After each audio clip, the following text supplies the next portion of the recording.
Bismillahirrahmanirrahim. Assalamualaikum warahmatullahi wabarakatuh. Kembali lagi di channel cerita nyata. Suasana senja yang mencekam membuat bulu kudu naik. Hanya terdengar suara azan maghrib dari masjid asrama. Sepi bagai tak berpenghuni. Semenjak meninggalnya Fadli, suami Syarifah, karena kecelakaan mobil beberapa waktu lalu, membuat ibu-ibu takut wara-wari di depan rumah walau sekedar membeli sayur pada paman yang biasanya datang ke dalam asrama. Wajah Fadli hancur tak berbentuk pun, potongan-potongan tubuhnya berserakan. Baju lorengnya pun seperti kain pecah. Syarifah stres menerima kenyataan pahit itu. 2 bulan sudah Syarifah menginap di rumah orang tuanya yang jaraknya 1 jam dari asrama. Rumah dinas Fadli kosong, tetapi setiap malam pasti ada suara-suara mengerikan. Apalagi rumah Ana istrinya Fatur bersebelahan. Setiap malam membuat Ana dan Fatur terjaga. Kunci rumahnya Syarifah diserahkan pada Ana. Anehnya, jika didatangi ke rumah Fadli, biasa saja, rapi dan bersih. Tengah malam Jumat, Ana terbangun karena sakit perut. Tidak sengaja ia melihat sosok bayangan putih melintas dari jendela rumahnya menuju rumah Syarifah. Saking tidak kuasa menahan sakit perut, Ana tidak menggubrisnya. Aku jadi penasaran pada sosok bayangan tadi, ucap Ana setelah selesai dari toilet. Malam itu Fatur sedang piket. Tanpa ragu Ana keluar rumah menuju ke rumah Syarifah. Dengan pelan-pelan Ana membuka pintu rumah Syarifah. Setelah mengendap-endap dari luar sampai dapur, tidak ada sosok yang dilihat Ana tadi. Namun saat Ana membuka pintu kamar Syarifah, Ana lari pontang-panting keluar dari rumah Syarifah. Sejak kejadian malam itu, Ana jatuh sakit, bahkan tak bisa berbicara. Mulutnya tidak bisa dibuka, membuat seisi asrama bertanya ada apa sebenarnya yang terjadi, sampai membuat Ana sakit seperti itu. Karena penasaran setelah seminggu kejadian yang menimpa Ana, Morris dan Nurul berencana pergi ke rumah Syarifah tengah malam nanti. Mereka berjanji tidak memberitahu pada suami masing-masing. Apa yang kita bawa saat ke rumah Syarifah? Tanya Nurul pada Morris. Apa yang mau dibawa? Mungkin pentungan aja, kata Morris. Mbak Morris saja yang bawa, punya kami sudah rusak dihancurkan anakku, ucap Nurul. Baiklah, jawab Morris singkat. Saat Morris dan Nurul sedang ngobrol, tidak sengaja Lisa mendengar obrolan mereka. Kebetulan Lisa lewat. Aku dengar rencana kalian, seru Lisa pada Morris dan Nurul. Astaga, Mbak Lisa, pekik Nurul setengah kaget. Aku boleh ikut? Tanya Lisa. Morris dan Nurul saling berpandangan, mereka menggelengkan kepala. Dalam hati Nurul, bahaya ini, Mbak Lisa kan penakut. Nurul menarik tangan Lisa untuk duduk. Mbak Lisa beneran mau ikut? Tanya Nurul. Kenapa tidak? Jawab Lisa. Mbak Lisa janji ya, jangan teriak. Ini rahasia kita saja. Bahkan kami tidak izin pada suami karena biasanya Mbak Lisa kan penakut. Mbak Ana saja belum pernah, kata Morris. Iya, aku lupa belum besuk Mbak Ana. Besoklah aku besuk ke rumah anak, kata Lisa. Mereka pun menjelaskan misi pada Lisa. Morris dan Nurul pura-pura mengusir Lisa supaya pulang, agar Lisa lupa pada rencana mereka. Sebab Lisa ini orangnya penakut dan pelupa. Sekarang Mbak Lisa pulang dulu, nanti malam aku telepon, kata Nurul. Oke lah, kata Lisa singkat. Semoga saja Mbak Lisa lupa, harap Nurul pada Morris. Iya, biasanya juga lupa kok, timpal Morris. Setelah Lisa pergi, Nurul dan Morris pun melanjutkan aktivitas mereka. Mbak belum tidur kan? Tanya Nurul pada Morris dalam chat WhatsApp. Iya, aku gelisah nih, balas Morris. Mana masih pukul setengah 11, balas Nurul. Karena malas membalas chat, Morris keluar rumah menuju rumah Nurul. Mbak Nurul buka pintu. Seru Morris. Astagfirullah mbak, bikin kaget saja, ucap Nurul setengah berlari menuju arah pintu.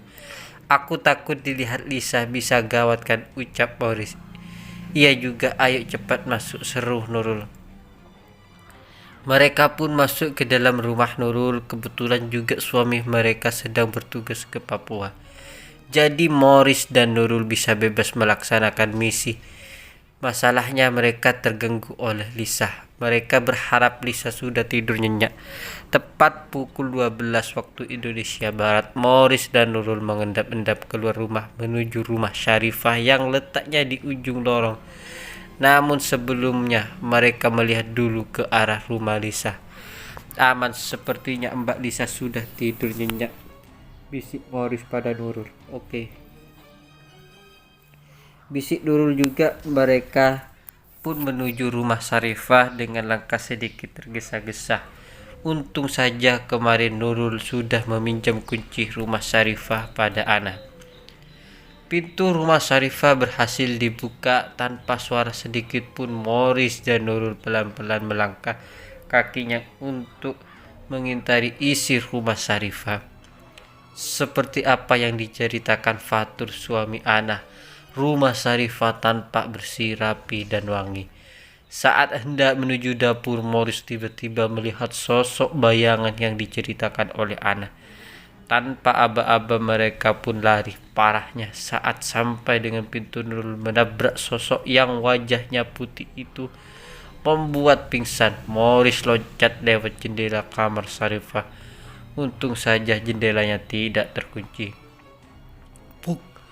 Astagfirullah, ucap Nurul ketakutan dan bertatapan langsung dengan sosok wajah putih yang dilihatnya, kemudian jatuh pingsan. Teror pocong asrama. Apa tidak bisa minta tolong Om Fatur saja yang berangkat untuk menjemput ibu, tanya Syarifah. Tidak bisa dek, Fatur sedang piket, jawab Fadli sambil menyiapkan barang-barangnya. Aku ikut ya mas, pinta Syarifah. Tidak usah mas, berangkat sendiri saja, lagian hari Minggu juga balik. Jelas Fadli. Mas berangkat sekarang, tanya Syarifah. Setelah sholat isya dulu, tolong nanti cek barang-barang mas, kata ibu. Harus berangkat sendiri karena sesuatu yang ingin diberikan oleh ibu, jelas Fadli pada Syarifah. Mas, perasaanku kok jadi tidak nyaman begini, kata Syarifah, karena perasaannya tiba-tiba tidak nyaman. Sudah, jangan aneh-aneh, itu azan isya.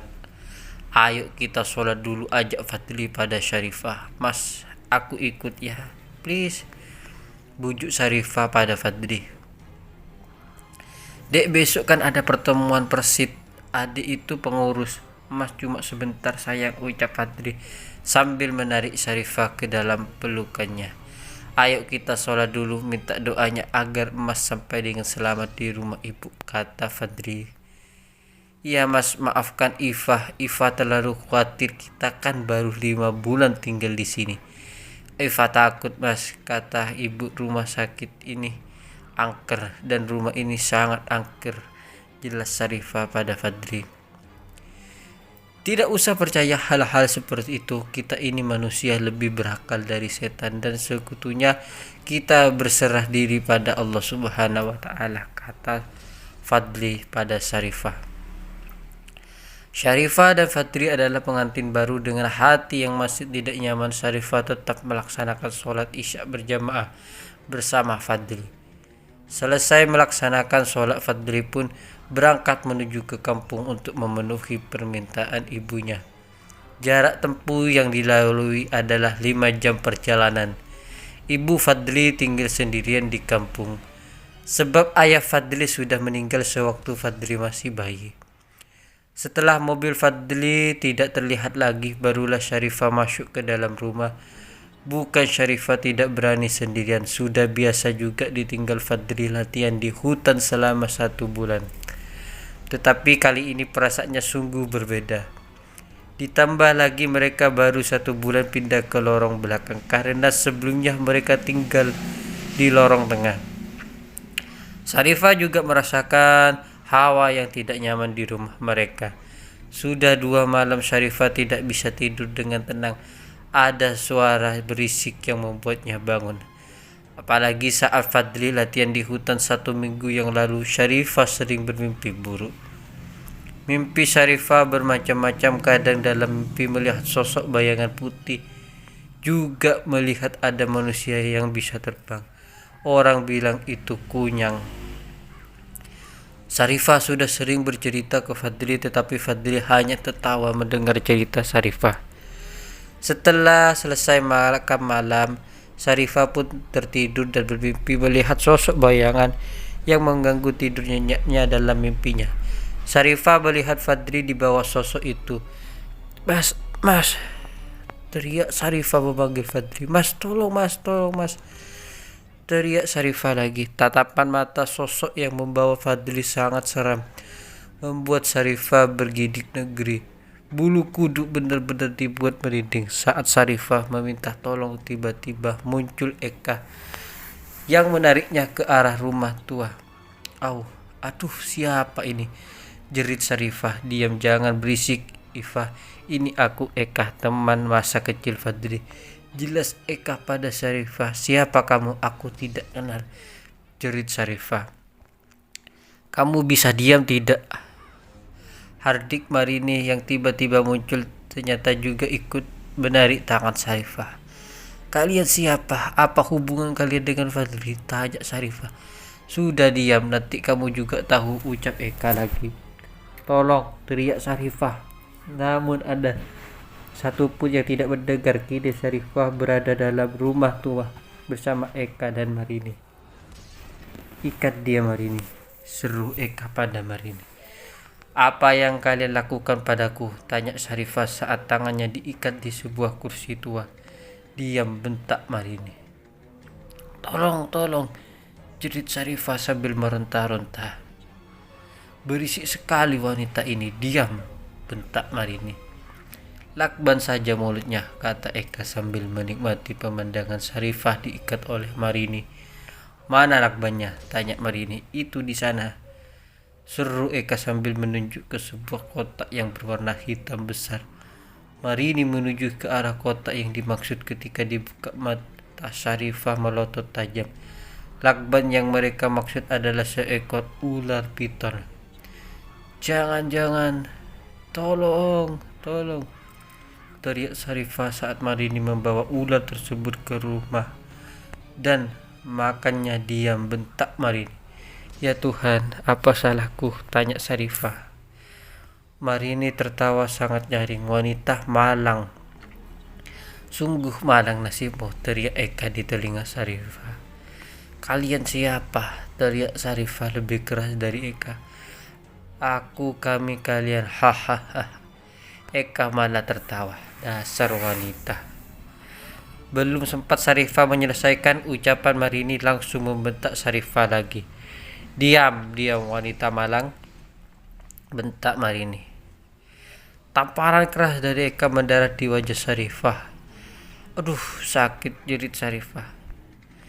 Kali ini Marina ikut menampar wajah Sarifah. Sudah, jangan lama-lama, cepat bereskan. Tiba-tiba Ivana muncul dari belakang Sarifah. Sarifah mengenali suara itu dan mengenali Ivana, teman karib Sarifah saat SD. Ivana, apa yang kamu lakukan di sini? Tanya Sarifah heran. Senang-senang dan penyiksaan, ucap Ivana. Selesai Ivana berbicara, Fadli dibawa masuk oleh sosok bayangan yang selalu Sarifah lihat dari jendela. Wajah Fadli sangat pucat, tatapan matanya kosong. Sosok bayangan yang bersama Fadli adalah pocong, matanya bolong sebelah. Mas, panggil Sarifah pada Fadli. Fadli hanya diam saat Sarifah memanggil-manggilnya. Mas, tolong aku ini. Aku Iva, mas, kenapa sih? Mas, Fadli, teriak Sarifah membuat Ivana maju langsung menarik rambutnya. Diam, bentak Ivana sambil menarik rambut Sarifah. Sakit, Ifah, jerit Sarifah. Sakit? Ini bagaimana? Tanya Ivana dengan wajah yang berubah menjadi seram. Tolong Ivana, jangan seperti ini, ucap Sarifah sambil menangis. Apa salahku pada kalian? Jerit Sarifah membuat Marini dan Eka mendekat. Eka mengambil posisi berdiri di sebelah Sarifah tanpa suara sedikit pun. Sedangkan Marini mengambil ikat pinggang Fadli dijadikan sebagai cambuk. Lanjutkan, seru Eka pada Ivana. Kau tahu Sarifah, teriak Ivana pada Sarifah. Aku sakit hati padamu. Kamu jahat Sarifah, ucap Ivana diiringi dengan ganasnya. Tangan Marina melayangkan cambuknya pada tubuh Sarifah. Kau ingat Sarifah, dulu saat kita SD kita pernah bermain petak umpet dan terbawa ke alam gaib. Ivana mulai bercerita pelan. Kau tinggalkan aku sendirian. Bahkan kau lari lebih kencang, kata Ivana. Apa salahku? Bukankah kamu yang menyuruhku untuk pergi lebih dulu dan berlari lebih kencang, kata Sarifah pada Ivana. Bukan itu yang aku maksud. Aku hanya ingin mengingatnya pelan-pelan. Tiba-tiba Ivana berteriak sangat kencang dan menggema. Dengan siap tangan Marini memberi cambukan. Sarifah kali ini tak menjerit, matanya menatap pedih pada Ivana. Eka kemudian menyerit. Sarifah membawa untuk digantung pada tangannya, diikat pada tiang. Sarifah pun tidak lepas dari cambukan Marina. Ivana menari-nari tersenyum melihat Sarifah tersiksa. Di sini lebih puas, kata Eka. Terima kasih, ucap Ivana pada Eka. Eka mundur kembali pada kursinya. Marini mendekati, begitu juga Fadli. Ada sosok pocong itu. Mereka masih menyaksikan penyiksaan Ivana terhadap Sarifah. Ivana kembali menarik rambut Sarifah. Oh sakit, jerit Sarifah. Nikmati saja, ucap dari kursinya. Kau ingatkan Sarifah, ketika itu kita bermain petak umpet bersama teman-teman di kampung. Kau dan aku berlari bersembunyi sangat jauh sampai di ujung kampung kita. Ivana mulai bercerita lagi. Aku berlari mengejar di belakangmu sambil berteriak agar tidak usah terlalu jauh bersembunyi. Tapi kau menghiraukan teriakanku sangat jauh. Kau berlari Sarifah. Aku sampai menangis mengejarmu, ucap Ivana lagi. Bukankah kita sudah kembali, Ivana, kata Sarifah pada Ivana. Hahaha. Ivana tertawa keras. Kembali katamu Sarifah, teriak Ivana. Apa yang kau inginkan dariku, Ivana, tanya Sarifah. Penyiksaan, jawab Ivana. Singkat, kamu tidak waras, Ivana, teriak Sarifah. Buk, kembali suara cambuk dari tangan Marini. Sarifah menahan rasa sakit yang dialami bajunya. Ini sudah terkoyak-koyak. Lalu apa hubungan dengan Mas Fadli, tanya Sarifah pada Ivana. Itu bukan urusanku, jawab Ivana. Mereka siapa, tanya Sarifah pada Ivan lagi. Sudah ku bilang mereka bukan urusanku, teriak Ivana lagi. Kamu benar-benar tidak waras, Ivana, kata Sarifah pada Ivana. Haha. Eka malah tertawa mendengar ucapan Sarifah pada Ivana. Kalian berdua siapa, teriak Sarifah pada Marini dan Eka.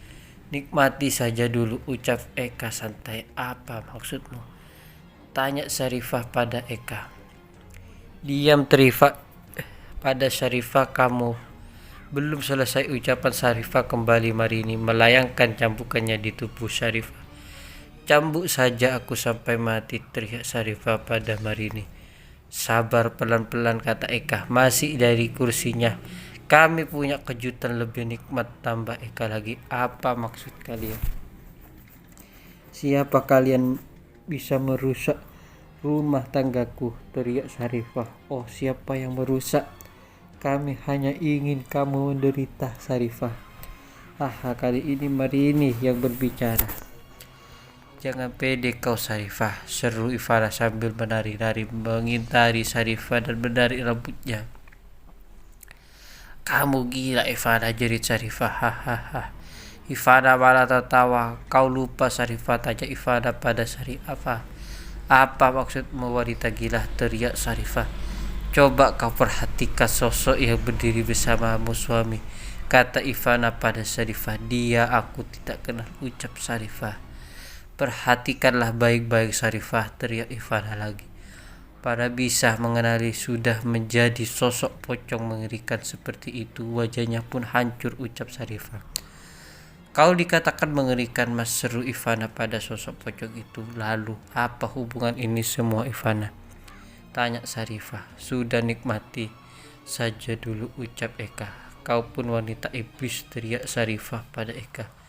Kembali cambuk Marini melayang di tubuh Sarifah. Setan terkutuk kalian semuanya, teriak Sarifah lagi sambil menahan pedih bekas cambukan Marini. Dan sosok pocong bersama Fadli mendekat pada Sarifah.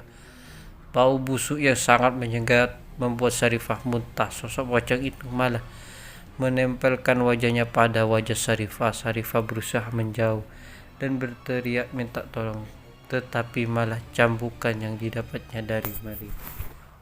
Semoga cerita ini bisa menginspirasi kita semua.